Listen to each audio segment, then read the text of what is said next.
हम गिरते थे, मतलब उनके साथ खेलते खेलते कभी हम गिर जाते थे, तो हम सोचते थे कि ये भी तो हमारे साथ ही घूम रहे हैं, हमारे साथ ही पढ़ रहे हैं, तो इनके साथ ऐसा क्यों नहीं होता। कभी हम पेड़ के साथ टकरा जाते थे, कभी हम मतलब नीचे गिर जाते थे, तो हम सोचते हार्ट पेन होती है मुझे, वो सोच सोच के हमेशा हार्ट पेन होती है, वो वाला इंसिडेंट जब भी मैं सोचती हूँ, क्योंकि 8 तक मुझे बिल्कुल भी नहीं पता था एबिलिटी और डिसेबिलिटी। मुझे एक्चुअली टीचर्स के थ्रू पता चला कि हाँ, मुझ में और इनमें डिफरेंस है, स्टार्ट हुई है। तब मुझे पता चला कि ज़िंदगी को मुझे दूसरे नज़रिए से देखना पड़ेगा। दिया करते थे मेरी और मेरी कज़न और एक फ्रेंड थी, हम मिलके बैठ के पढ़ते थे। वो लोग पढ़ते थे और मैं मेमोराइज कर लेती थी। पीयूसी का एडमिशन किया 11th का इधर, पहले बैच हमारा ही था उस हायर सेकेंडरी का। थक मैं यहाँ पे गई थी जब मैंने बोपी का एग्जाम दिया था, वो मैं जिंदगी भर ना कभी भूल पाऊंगी और ना ही मैं भूल पाती हूँ। जब इंसान को पता है कि कौन लिख पाएगा कौन नहीं लिख पाएगा, 12th पर्सन क्या ही लिख पाता बीएड का, जो बीएड का मुझे एग्जाम देना होता था।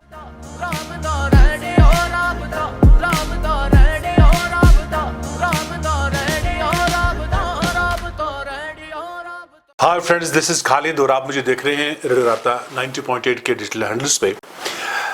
यकीनन आप इस बात से बखूबी वाकिफ है कि हम आपकी मुलाकात कुछ डिफरेंट करने वाले लोगों से कराते हैं, जो अपनी मेहनत के दम पे नाम कमाते हैं और फिर बाकी लोगों के लिए मशअले राह बन जाते हैं।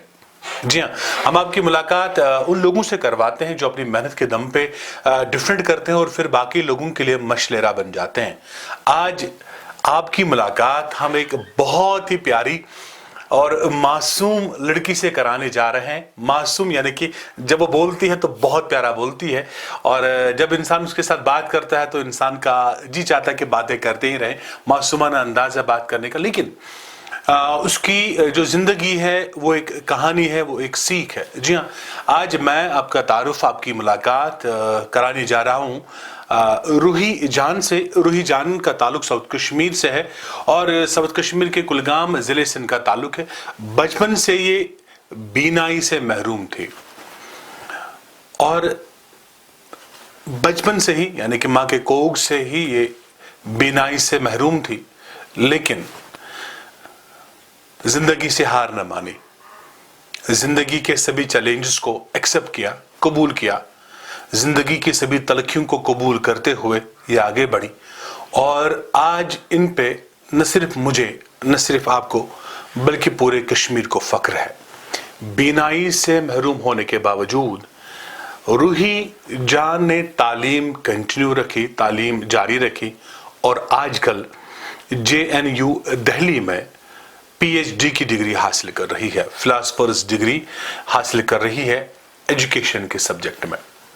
रूही जी, आपका खैर मकदम करते हैं हम रेडियो राब्ता में। अस्सलाम वालेकुम ऑल व्यूअर्स। तो रूही, आपसे जानना चाहूंगा मैं,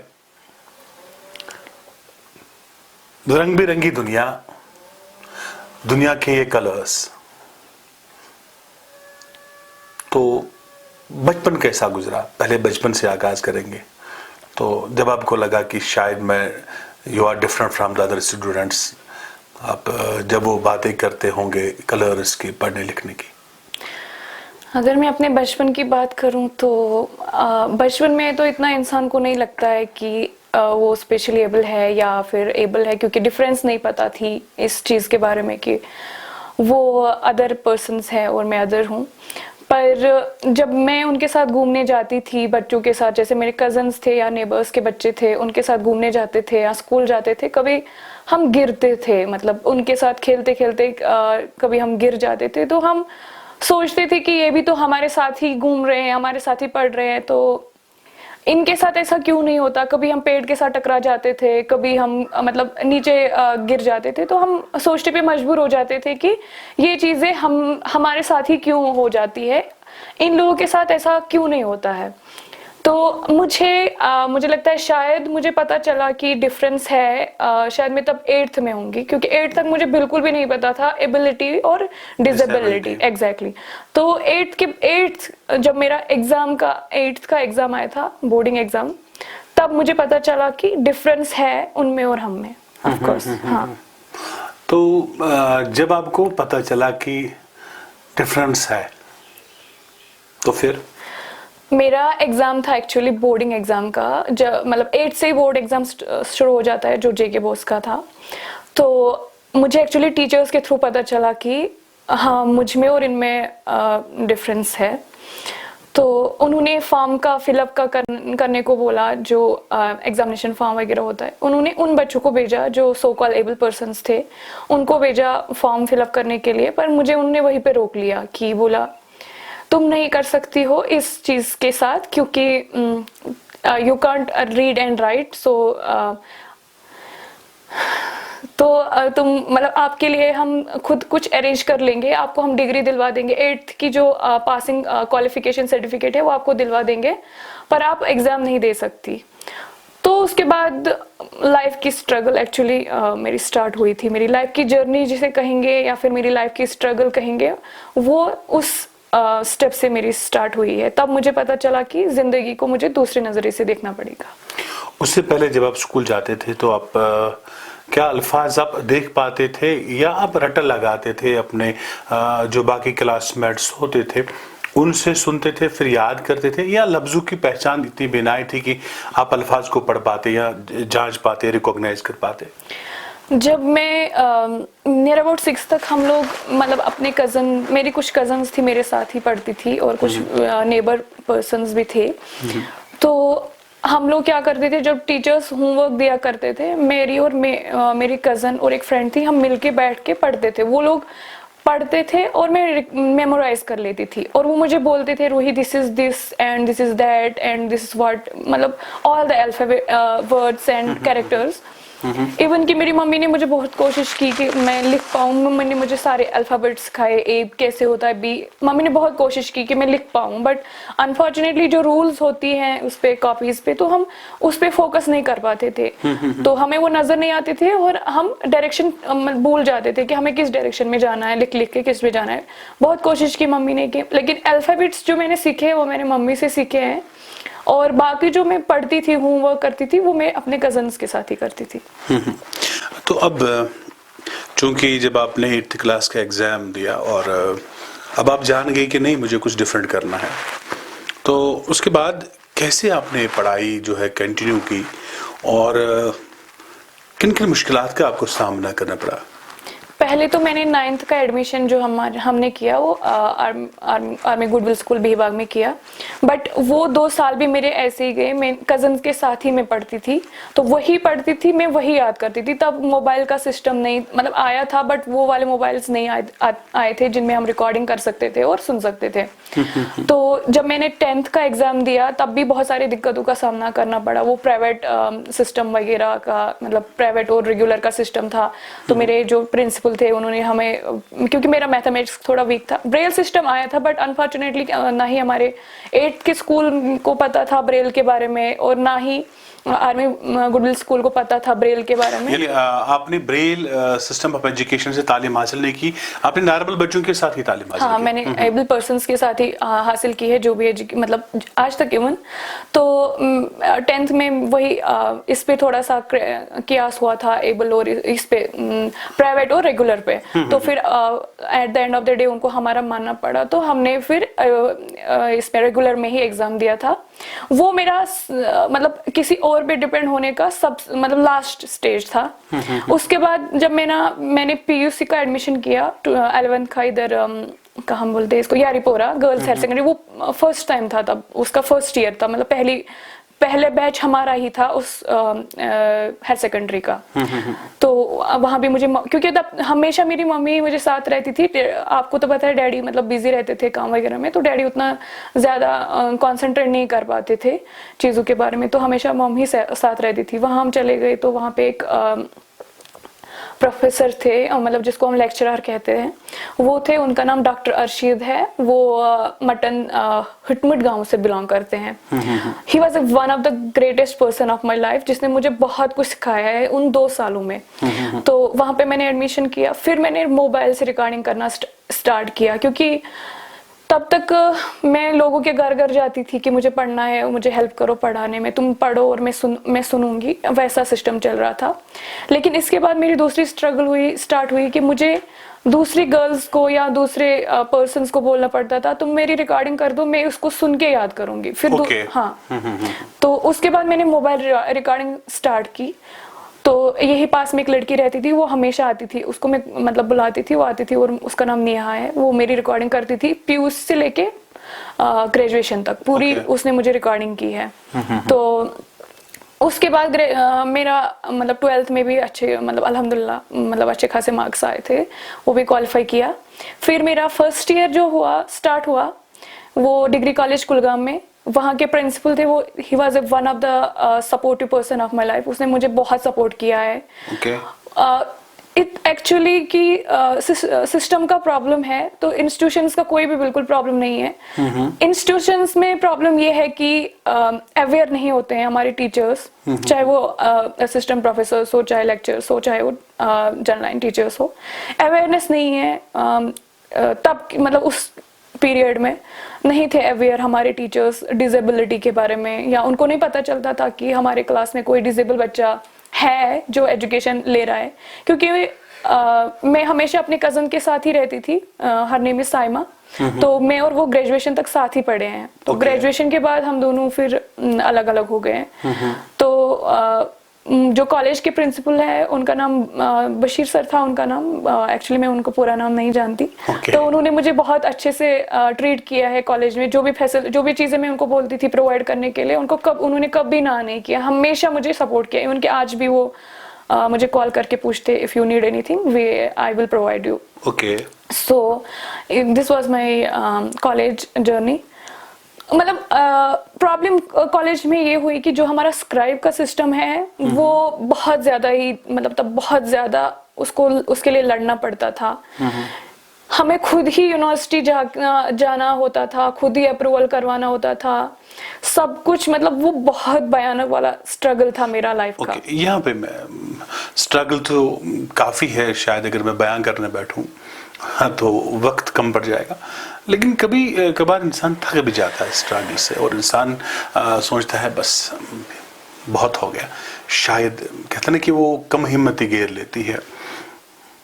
कोई ऐसा वाकया जब आपको लगा था, क्योंकि आपकी अभी तक जो हम देख रहे हैं हर दिन जो है कश्मकश से भरा पड़ा है, स्ट्रगल से भरा पड़ा है, कभी क्या ऐसा कोई वाकया आया जैसे ना कि जिसको सामना करके, जिसको फेस करके लग रहा है कि हिम्मत हार जाती? कोई ऐसा वाकया आया अभी तक जहाँ पे आपको लगा था जो डिफिकल्ट, काफी मुश्किल लगा था? मुश्किल मुझे तब लगा था जब मैंने मास्टर्स कश्मीर यूनिवर्सिटी में कंटिन्यू किया, तो वहाँ पे भी मैंने बहुत सारे स्ट्रगल्स का मतलब जैसे आपने अभी कहा कि अगर हम बात करने लग जाए तो एक तो हम शायद मैं वीक भी पड़ जाऊँ उसके लिए, और टाइम भी कम है आप मतलब इतना।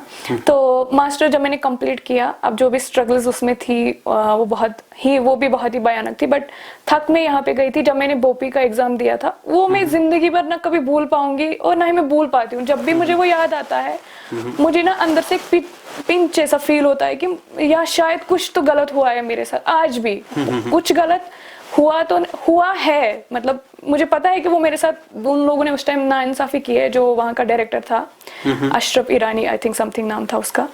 तो मैं जो वहाँ पे गई उनको स्क्राइब प्रोवाइड करवाने के लिए कि मुझे स्क्राइब चाहिए, पहले तो उन्होंने मुझे 5 से 6 घंटे वेट करवाया कि बोला हमारी मीटिंग चल रही है। तो उसके बाद उन्होंने क्या किया कि बोला कि हमने आपके लिए स्क्राइब रखा है, we are providing you scribe. तो मैंने उनको बोला उसकी क्वालिफिकेशन क्या है, बोला उसका क्वालिफिकेशन 12th पास है। तो मैंने उनको बोला मैंने अपना साथ एक लिया था स्क्राइब कि मैं इसी को रखूंगी स्क्राइब, क्योंकि इंसान को पता है कि कौन लिख पाएगा कौन नहीं लिख पाएगा। 12th पर्सन क्या ही लिख पाता बीएड का, जो बीएड का मुझे एग्जाम देना था उस टाइम। तो उन्होंने मना कर दिया। इवन कि मैंने जावेद अहमद टाक को भी कॉल किया उस टाइम कि सर आप इनसे बात कीजिए ताकि आपके थ्रू ये मुझे प्रोवाइड करेंगे, बट उन्होंने उसको भी डिनाई किया। तो सर ने बोला कि they are denying me, I can't do anything for this time. So उसके बाद उन्होंने खुद ही प्रोवाइड किया। जब मैं एग्जाम के टाइम पे गई तो उन्होंने मुझे, जो उनके ऑफिस में टी बना रहा था, उन्होंने उसको स्क्राइब मुझे रखा था। वो बोलते हैं ना हार्ट पेन होती है, मुझे वो सोच सोच के हमेशा हार्ट पेन होती है, वो वाला इंसिडेंट जब भी मैं सोचती हूँ। तो जब वो बैठा मेरे साथ, तो मैं इधर बैठी थी, वो इधर बैठे थे मेरे साइड में। वो पहला ऑब्जेक्टिव दा पढ़ा उसने, जैसे उसने दा दे, उसके बाद उसको नेक्स्ट वर्ड पढ़ना था, बट उसको आए नहीं, वो मुझे स्पेलिंग सुना रहा था। तो मैं जैसे कि स्टक हो गई उस टाइम। मैंने कहा कि ये तो पहला ऑब्जेक्टिव है, कि बाकी ऑब्जेक्टिव उसका क्या हाल होगा इसका। तो फिर एक साइड में एक बंदे बैठे थे, उन्होंने उसको बोला कि उसको पढ़ना भी नहीं आया। नहीं, वो ही वाज जस्ट टी मेकर, वो क्या पढ़ता या लिख पाता एग्जैक्टली। तो दूसरा बंदा उधर साइड में, वो ही was doing something, some paper work inside of me. तो वो आया, उसने बोला ठीक है मैं रीड करता हूँ, you can go, you just do your work. तो वो बैठा, ही जस्ट ओनली 3 or 4 ऑब्जेक्टिव्स। उसके बाद सेकंड पर्सन आए, उसने उसको बोला कि आप ही इधर बैठो, मेरे पास इतना टाइम नहीं है कि मैं इसके ऑब्जेक्टिव्स बैठ के पढ़ूं, और इतना ये 1.5 से 2.5 घंटे का पेपर है, मैं नहीं पढ़ सकता, तुम बैठ जाओ इधर, तुम ही इसकी मतलब करो। अब आप खुद ही सोच लीजिए, जो मैंने पढ़ा था वो भी मैं भूल गई, और जो मुझे समझना था वो मुझे समझ में ही नहीं आ रहा था, इतना मेरा दिमाग। लेकिन उनके बिहेवियर से देख के आप पूरी तरह से जो कंफ्यूज हो गई और आपकी समझ में कुछ नहीं आ रहा था कुछ, मतलब एक वो बोलते हैं स्टक। इवन कि वो उस टाइम आए भी थे वहां पे, वो मुझे बोल रहे थे, मैंने उनकी वॉइस भी नहीं सुनी, क्योंकि मेरे कानों में ऐसे लग रहा था कि मेरे कान भी बंद हो गए, कि मुझे समझ में नहीं, इतनी धड़कन फास्ट हो रही थी कि समझ में नहीं आ रहा कि मैं भागूं या यहाँ पे मैं रोऊं चिल्लाऊं, मैं क्या करूं, कुछ भी समझ में नहीं आ रहा था।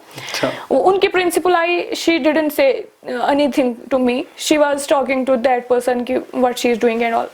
अगर उसको कुछ पूछना था, उसको मुझे बोलना था कि बेटा तुम्हें कोई दिक्कत तो नहीं हो रही थी, बट वो जो डायरेक्टर थे वो बोल रहे कि मैंने इसको पूछा कि तुम ठीक हो, इसने मुझे बोला हाँ सर, लेकिन मुझे बिल्कुल भी मतलब कोई आइडिया नहीं है उसने मुझे पूछा था कि नहीं पूछा था। वो मेरी सबसे जिंदगी का एक ऐसा भयानक इंसिडेंट है जिसको आज भी याद करके मैं रोती हूँ हमेशा। चलिए, ये तो वो वाक़या था जिसने जिससे जो तलख तजुर्बा आपको देता है, बिटर एक्सपीरियंस है। Exactly. लेकिन कोई ऐसा भी वाक़या जिसने आपको इंस्पायरेशन दी, या अगर आपको इंस्पायरेशन मिली, कहाँ से मिली, किसको देख के आपने चाहा कि नहीं मुझे रुकना नहीं है, मुझे आगे जाना है और मुझे नाम कमाना है? वो इंस्पायरेशन मुझे अपने ब्रदर से ही मिली, क्योंकि मेरा ब्रदर मतलब ही is also visually impaired person. वो बहुत मेहनत करता था पढ़ने के लिए, उसको देख देख के मैं सोचती थी, मतलब मैं उससे बड़ी हूँ, पर उसको देख देख के मैं सोचती थी, जब ये पीछे नहीं, स्ट्रगल्स तो मैंने देखे है ऑफ कोर्स, उसको थोड़ा मतलब इजी टास्क मिले हैं मुझसे, बट मैं उसको ही देख देख के आगे बढ़ी हूँ। क्योंकि जब वो 2017 में बाहर चला गया यूपीएससी कोचिंग करने के लिए, फिर वो मुझे डे टू डे क्या बोलते थे, अप टू डेट देते थे कि ये होता है वो होता है एंड ऑल। वो मुझे एनकरेज करता रहा। 2019 में मैंने हमारी जो मास्टर्स डिग्री थी वो नियर अबाउट 4 इयर्स के बाद कंप्लीट हुई। 19 में ही मैंने बीएड का एग्जाम दिया, उसके बाद मैं टूट गई बिल्कुल भी। मैंने 20 में और 21 में मैंने 20 में मैंने नेट की प्रिपरेशन की, 21 में मैंने जेएनयू की प्रिपरेशन की, और अल्हम्दुलिल्लाह से 21 एंड में मेरा एग्जाम क्वालिफाई वगैरह हो गया। और वहाँ आपने नेट भी क्वालिफाई किया है? मेरा नेट भी है, जेआरएफ भी है अल्हम्दुलिल्लाह से। ओके, चलिए अल्हम्दुलिल्लाह। जी आप कंटिन्यू कीजिए। जेएनयू का मैंने कभी जिंदगी में नहीं सोचा था कि मैं जेएनयू में जाऊंगी। इवन कि मैं मतलब मेरा ज़्यादा से ज़्यादा दूरी यही थी कि कश्मीर यूनिवर्सिटी में ही करूँगी, तो यहाँ जो भी यूनिवर्सिटीज़ में कश्मीर में जहाँ पे मतलब एडमिशन हो जाएगा वहाँ करूँगी। पर मेरे ब्रदर ने खुद ही मेरा फॉर्म जेएनयू में डाला था, वो वहाँ पे मास्टर्स कर रहा था तब, तो मैं ज़्यादा मतलब उतने फोकस्ड नहीं थी उस चीज़ के लिए। मुझे पता था कि शायद मुझे घर पे नहीं भेजेंगे वहाँ पे, बट जब मेरा एग्ज़ाम क्वालिफाई हो गया, मतलब मैंने वो कहते हैं ना कि खेलते खेलते मैंने वो एग्जाम दिया, क्योंकि मुझे पता था जेएनयू का एग्जाम इतना टफ होता है, उतनी स्टैंडर्ड पे मैं नहीं हूँ कि मैं उस एग्जाम को क्वालिफाई कर पाऊँ। बट अल्हम्दुलिल्लाह अल्लाह के चाहने से और मेरी मम्मी और पापा की दुआओं से और जो मेरे ब्रदर की मतलब सपोर्ट था, उसकी वजह से मैंने वो एग्जाम क्वालिफाई किया और अल्हम्दुलिल्लाह नाउ मैं सपोर्ट पे आ रहा हूँ। अगर आपको मान लीजिए आपकी लाइफ पे मैं किताब लिख रहा हूँ, ठीक, तो उस किताब का हीरो कौन रहेगा? किसे क्रेडिट देते हैं आप अपनी कामयाबी का? अल्लाह के बाद किसे आप मानते हैं कि जिसने बहुत किया आपके लिए? पहले मेरी मम्मी को जाएगा सबसे बड़ा सा क्रेडिट, जो मैं कभी मतलब हमेशा इनको देना चाहूंगी। मम्मा पढ़ी लिखी है? नहीं, मम्मा ने मास्टर, मम्मा ने 10th, 8th पास। हाँ मम्मा ने 8th किया है। ओके। और 9th में इनकी शादी हो गई थी। बट मम्मा का ये है कि इनका माइंड थोड़ा मतलब डिफरेंट है, ये सोचती है एजुकेशन के बारे में, इनका डिफरेंट मतलब बहुत ही तेज माइंड है। तो इसने हम दोनों भाई बहनों को इसने हमें फोर्सली वहाँ पे भेजा है स्कूल में। मतलब हम 4 years के थे, इसने हमें मतलब वो तो हम फोर्सली कहेंगे क्योंकि हम लोग को मतलब हमारे टीचर्स इवन बोल रहे थे कि ये क्या पढ़ेंगे, बट हमारी मम्मी को था दिल में थी चाहत की नहीं ये करेंगे, अगर ये जाएंगे ये कुछ ना कुछ सीखेंगे। अगर मतलब पूरे अल्फाबेट्स 26 कैरेक्टर्स है हमारे, अगर ये 26 कैरेक्टर्स नहीं तो 2-3 कैरेक्टर्स तो सीख के आ ही जाएंगे। तो मतलब वो क्रेडिट मम्मी को जाता है सबसे पहले, उसके बाद मेरे पापा को, जिसने हमें फाइनेंशियली इमोशनली हर एक सपोर्ट किया है। उसके बाद मेरे कजन्स को, अगर हमें कहीं पे भी जाना होता है भाई बहन को, मेरे कजन्स है एक्चुअली, मेरी फूफी गांव में रहती है, तो उसके जो बेटे हैं मतलब जितना हम उनका थैंक्स करेंगे, वो शुक्रिया करेंगे, जो भी कहेंगे वो उतना कम है। अगर हम उनको रात में दिन में कहीं बोलते थे कि हमें कहीं जाना है, कुछ भी चीज लाना है या एजुकेशन के लिए, स्क्राइब के लिए जितने हम दौड़े हैं, उसमें हमारे कजन्स हमेशा साथ थे। चलिए, अपनों का शुक्रिया नहीं कहते। जी हाँ, तो मैं ये जानना चाहूंगा कि कभी ना कभी इंसान, देखिए जब परमानेंट कोई चीज आपके साथ होती है और वो भी जब स्ट्रगल पे वो मजबूर कर दे, हर लम्हा हर लती सांस के साथ स्ट्रगल भी है, कहीं ना कहीं इंसान कभी उकता जाता है, ये बोलता है कि हाय ये मेरे साथ ही क्यों हुआ। तो इस रंगीन दुनिया की रंगीनियों को सुनते हुए जब आप अपने कानों से सुनते हैं कि ऐसा तो नहीं लग रहा है मेरे साथ ही क्यों? नहीं, मुझे इस चीज का तो कभी मतलब एहसास नहीं हुआ।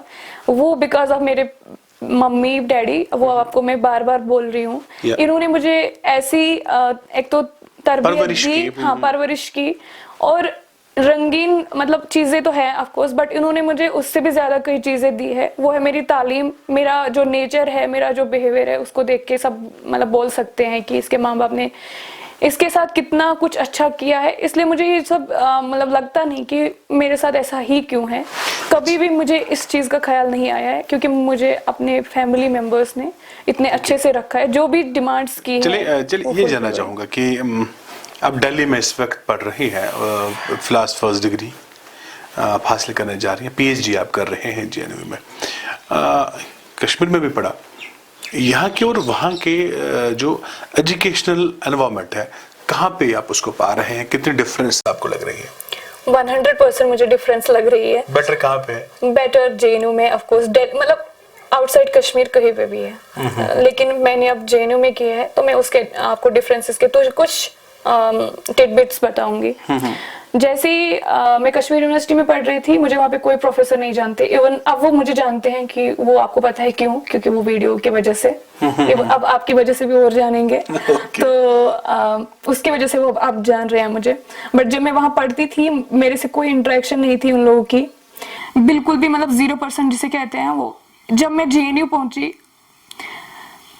जब हमारी मीटिंग हुई, पहली मीटिंग थी हमारे कोर्स वर्क की, पहली मीटिंग थी, जब मैं वहां पे गई तो मुझे उन प्रोफेसर्स ने ऐसे मतलब मेरे साथ ऐसे इंटरेक्ट किया, मुझे लगा ही नहीं कि this is my first time in JNU। जैसे पेरेंट्स एक बच्चे को समझाते हैं कि अगर आपको कभी भी किसी चीज की भी जरूरत पड़े, हमारे दरवाजे, वो उन्होंने बोला कि हमारे जो भी रूम्स है, जितने रूम्स है, we have near about 8 professors in our centre. 8 के 8 प्रोफेसर्स ने मुझे बोला कि हमारे रूम के दरवाजे आपके लिए हमेशा खुले हैं, आप जब भी चाहेंगे आप हमारे रूम में आएंगे, हमसे डिस्कशन करेंगे, कहीं पे भी वीकनेस लगे, कहीं पे भी कोई भी मटेरियल की जरूरत पड़े, हम आपको प्रोवाइड करने, चाहे अगर हमें खुद खरीदना पड़े, खुद भी मतलब आपको हेल्प, खुद हाथों से, अपने हाथों से हम क्रिएट करेंगे नोट्स आपके लिए और आपको हम प्रोवाइड करेंगे। मतलब उस चीज को मैं देख के इतनी हैंग हो गई, मैं ऐसे सर झुका के बैठती थी। जब भी प्रोफेसर्स लोग आते थे, वो मेरा सर ऊपर उठाते थे, बोलते थे this is not your Kashmiri professors, we are just familiar to you people. हम हमेशा यहाँ के जो बच्चे हैं, वहाँ मुझे बच्चों और प्रोफेसर्स में कोई डिफरेंस नहीं लगा। Everyone is supportive. Everyone is equal and they are treating each other equally. वो एक टेबल पे बैठ के खाते हैं, एक टेबल पे बैठ के पीते हैं और एक टेबल पे बैठ के ही डिस्कशन करते हैं।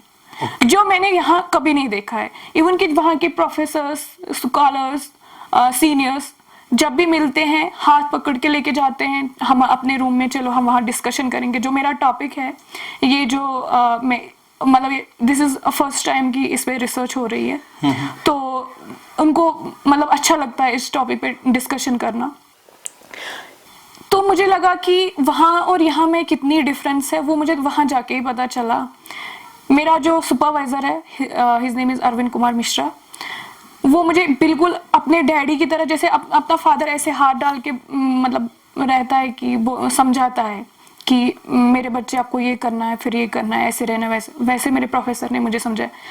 जब मैं वहाँ पहुंची तो मुझे जीरो नॉलेज थी हर एक चीज़ के बारे में, क्योंकि मैंने कभी आर्टिकल्स, कभी रिसर्च पेपर्स या फिर कभी बुक्स यहाँ नहीं पढ़ी थी, क्योंकि मुझे कभी यहाँ के प्रोफेसर्स ने अवेलेबल ही नहीं की, तो पढ़ेंगे कैसे।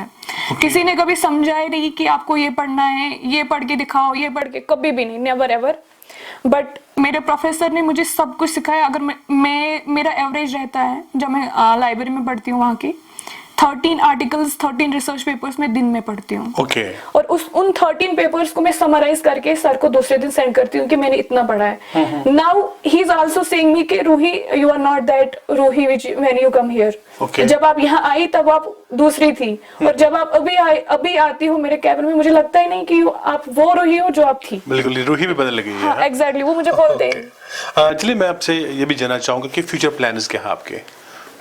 पहले तो मेरे फ्यूचर प्लान्स ये है कि मेरा रिसर्च अल्हम्दुलिल्लाह से अच्छे से कंप्लीट हो जाए, इंशाल्लाह, और वो एक अच्छी सी बुक बन के पब्लिश हो जाए, ताकि उसके कश्मीर के पेरेंट्स, जो भी डिसेबल पेरेंट्स के बच्चे, डिसेबल बच्चे के पेरेंट्स जो भी चीजें फेस कर रहे हैं, उसको पढ़ के अपने बच्चों को मतलब आगे लेके आए। तो उसके बाद मेरा यही मकसद है, बस एक असिस्टेंट प्रोफेसर बन जाऊं। एक्चुअली वो ख्वाब भी मेरा नहीं है, वो मेरी मम्मा और डैडी का ख्वाब है कि मैं एक असिस्टेंट प्रोफेसर के सीट पे आ जाऊं। इंशाल्लाह आएंगे। हाँ, ये मेरा मतलब चलिए, मैं आपसे अगर क्योंकि आप प्रोफेसर बनने वाले हैं, प्रोफेसरों का काम ही होता है लेक्चर देना, लिखना, तो अगर मैं आपसे ये कहूँ कि आप रूही की जिंदगी को, अपनी जिंदगी को किसी शेर में या किसी कोट में बयान कीजिए, क्या होगा वो कोट, क्या होगा वो शेर? एक्चुअली मैंने शायद आपको बताया कि शायरी में उतना इंटरेस्ट नहीं है मेरा, और ना मैंने उनके साथ कभी किया। बट स्टीव वंडर एक चीज बोलते हैं कि इसका मतलब ये नहीं है कि इसका मतलब ये नहीं है कि हमारे पास आंखें नहीं है तो हम नहीं देख सकते। इल्म की रोशनी की वजह से और इंसान के बिहेवियर की वजह से हम देख भी सकते हैं, सुन भी सकते हैं और पढ़ भी सकते हैं। वो पेरेंट्स या वो लोग जो डिफरेंटली एबल्ड हैं या किसी कमजोरी से जूझ रहे हैं और बहाना बना रहे हैं कि हम आगे नहीं जा सकते, उनके लिए आपकी मैसेज क्या रहेगी, क्या करना चाहिए उन्हें? सबसे पहले मेरी मैसेज ये है कि वो उन पेरेंट्स को देखें जिन्होंने अपने बच्चों को इस फील्ड में लेके आए हैं, एजुकेशन हासिल की है, उनसे राब्ता करें। एक्चुअली मैंने बुक्स में पढ़ा है, ये जो डिफरेंटली एबल्ड के बच्चों के पेरेंट्स होते हैं, उन्होंने एक ग्रुप बनाया होता है जिसको पेरेंट सेल्फ हेल्प ग्रुप बोलते हैं। अगर ये ग्रुप कश्मीर में क्रिएट किया जाएगा तो जो बच्चे आगे बढ़ रहे हैं, जो पढ़ाई कर रहे हैं, वो उन पेरेंट्स को भी बताएगा, मतलब हेल्प करेगा जिन्होंने अपने बच्चों को आगे नहीं लेके आए हैं। तो मैं चाहती हूँ कि थोड़ा मतलब अगर हो सके एक parent self help group create किया जाए हमारे कश्मीर में। दूसरा ये है, अगर हमारे स्कूल्स, यूनिवर्सिटीज, कॉलेजेस चाहे तो अवेयरनेस कैंप्स करवा सकते हैं।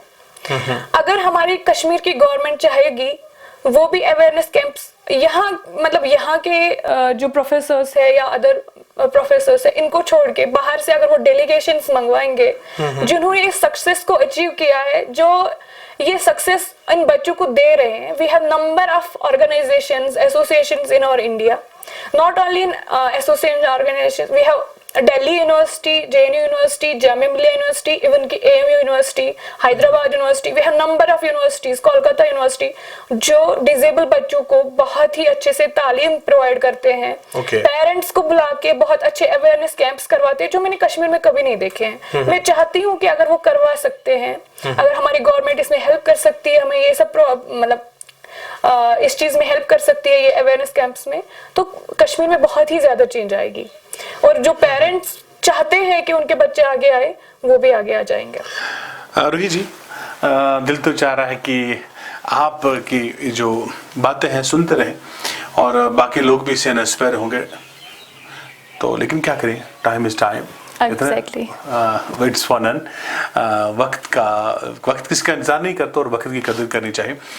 तो डियर लिसनर्स एंड व्यूअर्स, आपने रूही जी को देखा, रूही जान जिनका ताल्लुक साउथ कश्मीर से है और बचपन से ही जो आंखों की बीनाई उससे महरूम है, ये देख नहीं पाती है, लेकिन उसके बावजूद ये आजकल जो है JNU यूनिवर्सिटी दिल्ली में, जवाहरलाल नेहरू यूनिवर्सिटी में जो दिल्ली में है, वहाँ पे PhD की डिग्री हासिल कर रही है। हमारी दुआ इनके साथ है और यही वो लोग होते हैं, वो चेहरे होते हैं ना, जो बाकी लोगों की ज़िंदगी में आगे बढ़ने का हौसला उन्हें देते हैं और उन्हें आगे बढ़ने की एक सीख देते हैं। और हमें भी इन चीज़ों को याद रखना चाहिए कि कहते ना कि गिरते हैं शहसवार ही मैदान जंग में, वो तिफल क्या गिरे जो घुटनों के बल चले। भले ही सख्तियाँ आती हैं और जब आप रेड कारपेट पे चलते हैं उसमें चलने का मज़ा नहीं है, मज़ा तो तब है जब आप कांटों भरे सफ़र पे चल के फिर रेड कारपेट हासिल करें। और हमारी तरफ से नेक दुआएं रूही जी के लिए, और इनका मैं अपनी जानिब से, अपने रिस्पेक्टेड लिसनर्स और व्यूअर्स की जानिब से, पूरी टीम की जानिब से इनका बहुत बहुत शुक्रिया अदा करता हूँ कि इन्होंने हमें वक्त दिया और यही उम्मीद रखेंगे कि आइंदा भी इनसे बात होती रहेगी और ये हमारे रिस्पेक्टेड लिसनर्स और व्यूअर्स को इंस्पायर करते रहेंगे। आपका रूही जी बहुत बहुत शुक्रिया। आपका भी शुक्रिया आने के लिए। चलिए देखते रहिए, सुनते रहिए रेडियो राब्ता 90.8 दिल से दिल तक।